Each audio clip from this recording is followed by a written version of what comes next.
এই পৃথিবীতে আল্লাহর দ্বীনকে বাস্তবায়ন করতে যে অথবা বিজয়ী করতে যে কাফেরদের বিরুদ্ধে সশস্ত্র সংগ্রামে যে মুমিন ব্যক্তি নিহত হয় তাকে শহীদ বলে।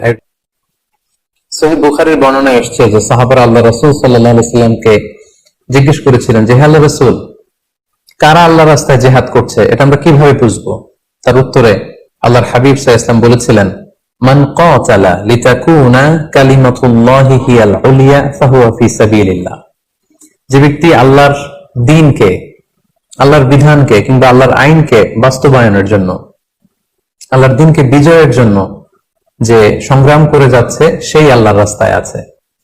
আর সে আল্লাহর রাস্তায় থাকা অবস্থায় যদি কেউ মৃত্যুবরণ করে বা নিহত হয় তাকে ইসলাম শহীদ বলে ঘোষণা করেছে। তবে সেক্ষেত্রে একটি শর্ত রয়েছে, সেটি হচ্ছে দুনা গরাদিন মিন আগরাদিদ দুনিয়া। দুনিয়ার কোনো কারণে, দুনিয়ার কোনো লোভে পড়ে, দুনিয়ার কোনো স্বার্থের জন্য যদি কেউ আল্লাহ রাস্তায় জিহাদ করে মৃত্যুবরণও করে, সে শহীদের কোনো মর্যাদা বাদাম আল্লাহ তাআলার কাছে নেই। কেননা আমরা হাদিস থেকে জেনেছি অনেক শহীদ কিয়ামতের ময়দানে আল্লাহ তাআলা তাদেরকে জাহান্নামে ফেলে দিবেন।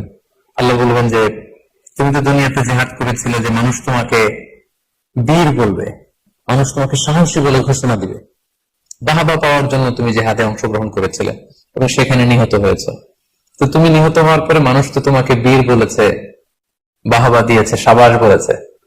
যে কারণে তুমি এই জিহাদে অংশগ্রহণ করেছো সেটা দুনিয়াতেই তুমি পেয়েছো। তো আমার কাছে তুমি কি চাও? আমার কাছে তোমার জন্য কিছু নেই।